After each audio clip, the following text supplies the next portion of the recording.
चाहे वो देवता हो चाहे अवतारी हो, विवाह के समय तो सजे होंगे।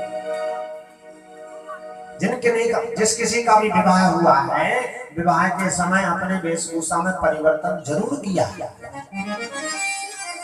लेकिन भोलेनाथ ने कहा हमें कुछ नहीं सजना, हम तो जैसे वैसे ठीक। जिनको हम सदैव अपने साथ में रखते हैं उनको अलग नहीं करेंगे। उनको यदि हमें अपनी कन्या देना हो हिमालय राज को तो दे दे, और ना देना हो सुना दे। गणों ने कहा स्वामी थोड़ा बहुत तो परिवर्तन कर लीजिए। बोले जैसे है वही अच्छा।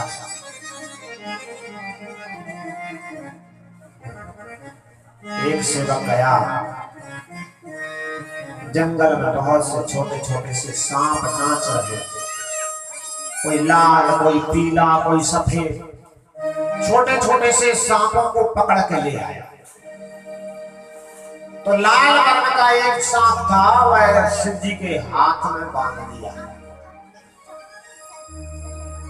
दूल्हा के हाथ में कंगन बांधा जाता है लाल वर्ण का, इसलिए लाल वर्ण का सांप हाथ में लपेट दिया। छोटे छोटे से और पीले पीले भी सांप थे, उनको कानों में लटका दिए और गुड़दी बना दी। बोले जब तक विवाह ना हो जाए तब तक ऐसे ही बने रहना। कानों में कुंडल भी पहना दिए तो सांपों के ही पहना दिए। हाथ में कंगन बांधा तो सांप का ही बांधा। सही वर्ण के और बड़े बड़े पतले पतले सांप थे, तो भगवान शिव के लिए जनेऊ पहनाया। दूल्हा को जनेऊ दिया जाता है, तो सही वर्ण के सांप को तरवाली करके जनेऊ पहना दिया। गोस्वामी जी ने भी बड़े सुंदर शब्दों में लिखा है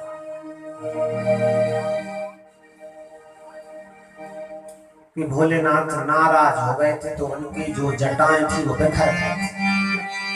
जटाओं को इकट्ठा किया और जटाओं को एकत्र करके उनको बांध दिया। बांधा, काहे से बांधा? एक काला नाग लिया, उसको लपेट और उस काले नाग से कहा तुम इस तरह से बने रहना जैसे दूल्हा के सिर पे मोहर रहता है ना, ऐसे मोहर बन के रहना। दूल्हा के सिर पे जब मुकुट लगाया जाता है तो जटाओं का मुकुट बना दिया और मोहर बनाया सर का। शिव ही शंभो गण कह रही श्रृंगार, जटा मुकुटे शिव ही शंभो गण कह रही श्रृंगार,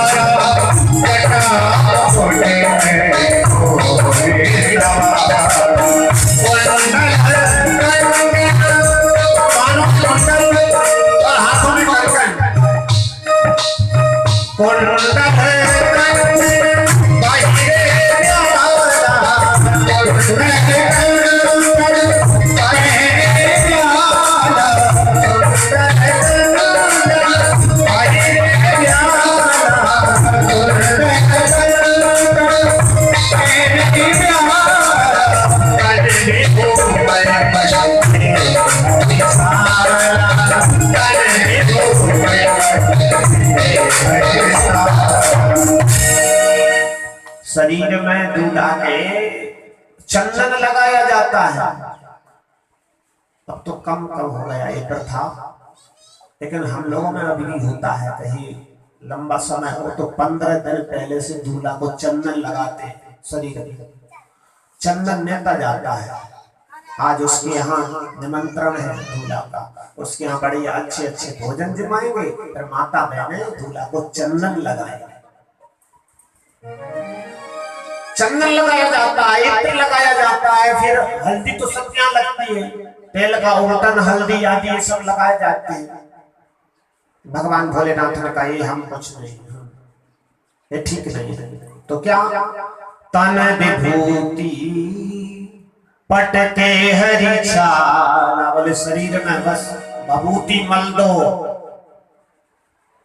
भगवान शिव हम सबको ये बताना चाहते हैं कि देखो कितने ही हल्दी चंदन कुछ भी लगा लो, लेकिन ये शरीर कैसा है, भभूति बनना है। इस शरीर की एक दिन भभूति बन जाएगी। चाहे कुछ भी लगाओ, कुछ भी पहनो, जगत में कोई न परमानेंट, जगत में कोई न परमानेंट। चंदन चमेली कुछ भी, चंदन चमेली कुछ भी, चाहे लगा लो सेंट, जगत में कोई न परमानेंट, जगत में कोई न परमानेंट।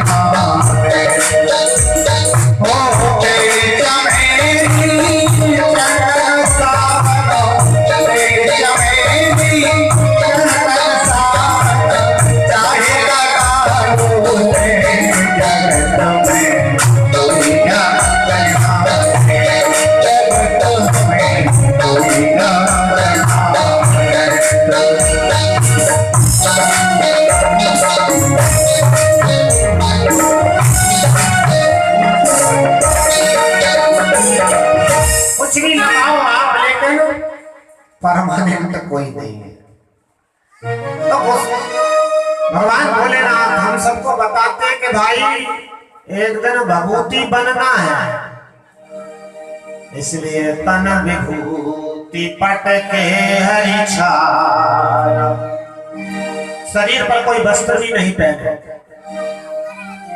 शिवगणों ने शेर की खाल थी, बाघा, उस बाघांबर को कमर में कस दिया। अब कमर में लपेटा तो वो खिसक जाए नीचे को। एक बहुत बड़ा काला काला नाग पकड़ के लाए और उसका बेल्ट बना दिया और उस नाग से कहा जब तक विवाह ना हो जाए तब तक तुमको ये कमर नहीं छोड़ना, इस कटी में ही बंधे रहना, जिससे भोलेनाथ सुंदर लगते रहे। तन विभूति पटके हरी छाला, जटाओं में गंगा बह रही है, दुत्ते का चंद्रमा चमक रहा है। दूल्हा के हाथ में कटार होती है, इधर भगवान भोलेनाथ के हाथ में कर त्रिशूल, हाथ में त्रिशूल है, दूसरे हाथ में डमरू बज रहा है। शिवगणों ने कहा स्वामी देवताओं ने कुछ वाहन किया है कि नहीं? दूल्हा को तो अलग से वाहन किया जाता है। किस वाहन पर आप सवार होकर के चलेंगे? भोलेनाथ बोले इन्होंने कुछ नहीं किया, और हमारा तो भाई नंदी ही ठीक है, हम तो नंदी पर ही बैठ करके चलेंगे। नंदी माना धर्म, भगवान भोलेनाथ धर्म पर सवार। करे त्रिशूले डमरू बिराजा, चले बसें चले बाजे बाजा।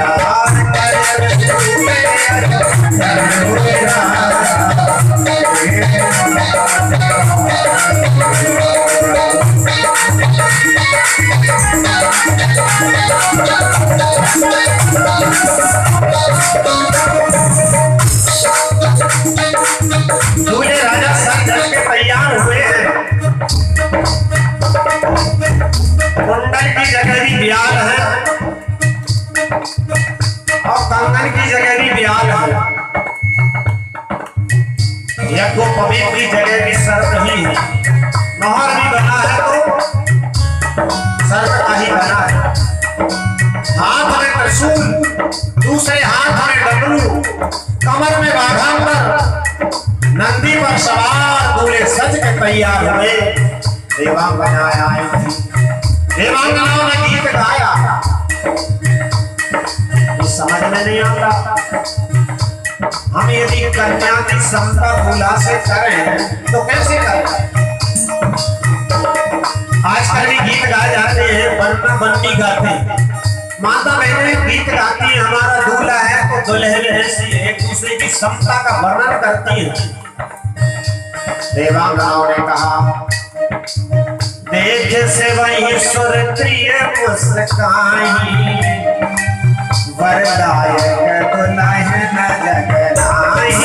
देख से वही सुर प्रिय मुस्काई, वरदायक दुल्हन जगनाई।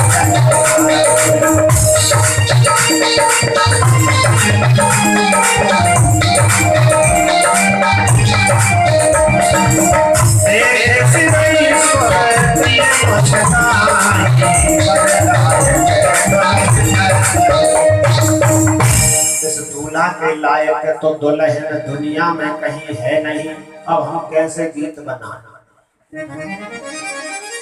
ब्रह्मादि देवता अपने अपने समाज के साथ अपने अपने वाहनों पर चढ़ करके विष्णु विरंज आदि सुर बराता चढ़े चढ़े वाहन चले बराता। ना तो दूल्हा के लायक दुल्हन है और ना दूल्हा के लायक बारात है। बारात भी अलग है, क्योंकि देवता सजे धजे हैं, अच्छे अच्छे वाहनों पर बैठे हैं, और दूल्हे राजा तो अपने जैसे देश में रहते वैसे ही हैं। तो उन्होंने कहा, बोले बर अनुहार बारात न भाई। दूल्हा के अनुरूप बारात नहीं है। दूसरे के गांव में जा रहे, हंसी करावे क्यों जाते हो? हंसी करे हो पर पड़ जाए। एक काम करते हैं, बोले अपन सब लोग पहले चलो आगे। देवता सब आगे अपना अपना समाज लेके चल ले, बिलग बिलग हो चलो सब निज निज सहत समाज। भगवान विष्णु गरुड़ पर सवार हैं, उनके साथ ना उनके भक्तगण हैं, अपने अपने वाहनों के साथ उनके साथ चल दिए। यदि इधर ब्रह्मा जी इंद्र आदि देवता सब अपने अपने साथियों को लेकर के चलने लगे। भगवान शिव जी के जो सेवक थे वह बोले, भोलेनाथ अरे आप क्या अकेले जाओगे? ये देवता सब आगे चले गए, दूल्हा के साथ बारात जाती है, दूल्हे राजा अकेले रह जाए तो ये ठीक थोड़ी है। शिव जी ने कहा कोई बात नहीं है, ये सब लोग आगे चले गए तो तुम अपने जो समाज है उसको बुला लो। बोले कौन सा? बोले तुमको पता नहीं, हमारा तो समाज पहले से ही है। जब शिव जी के लिए सृष्टि रचना की आज्ञा दी थी ब्रह्मा जी ने, सब देवताओं को तो सनकादिकों को दिया आज्ञा, तो तपस्या को चले गए, कोई कुछ करने लगा, कोई कुछ। जैसे ही रुद्र भगवान प्रकट हुए और ब्रह्मा जी ने कहा सृष्टि रचने में सहायता करो, तो रुद्र भगवान ने भूत प्रेत बना दिए, बहुत भूत। उन भूत प्रेतों को देखकर ब्रह्मा जी बोले बस बस बस, ये सृष्टि मत बनाओ, इसकी जरूरत नहीं है।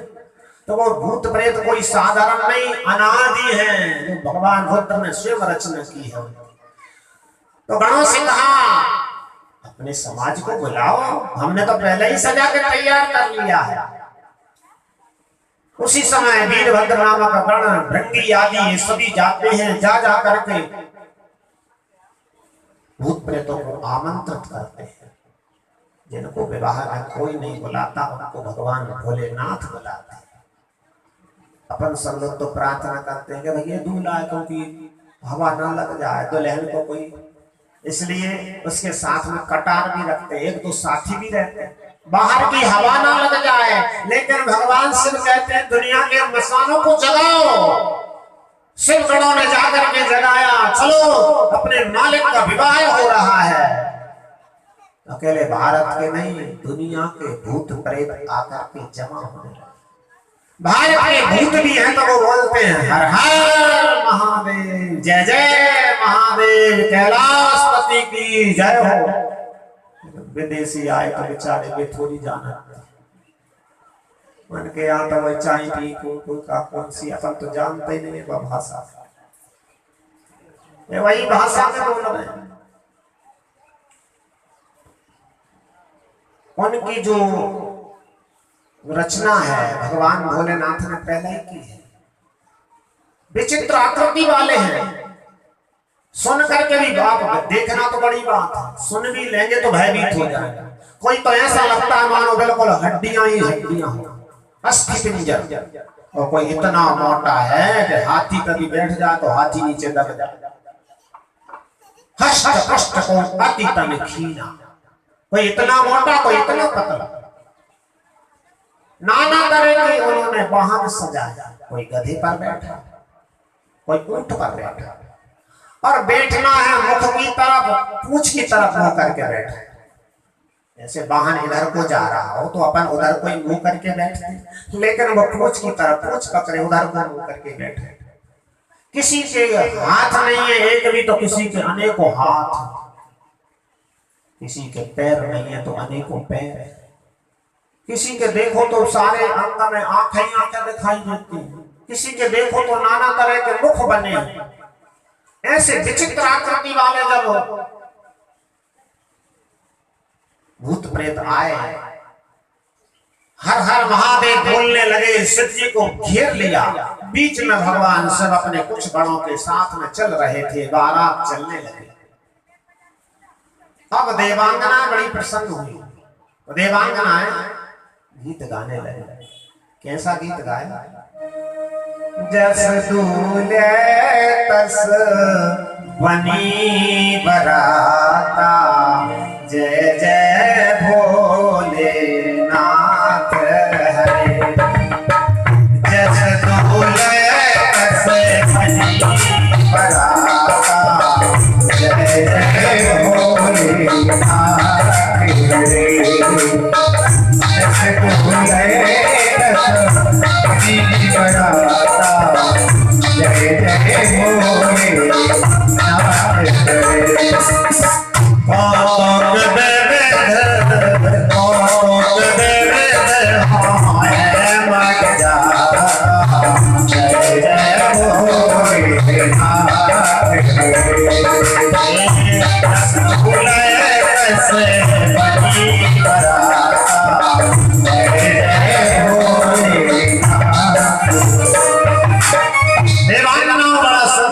बनाया, बोले जैसे दूल्हे राजा वैसी बारात भी सज के तैयार हो गई है।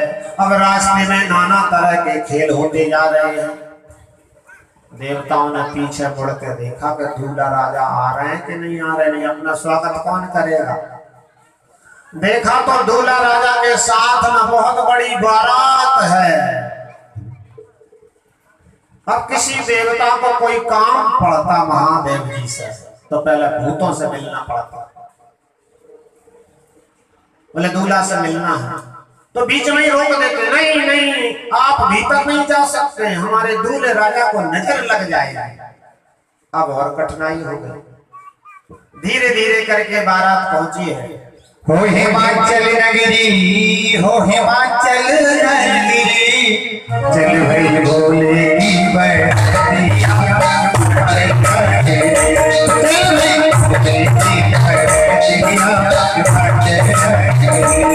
हो हिमाचल नगरी, हो हिमाचल नगरी।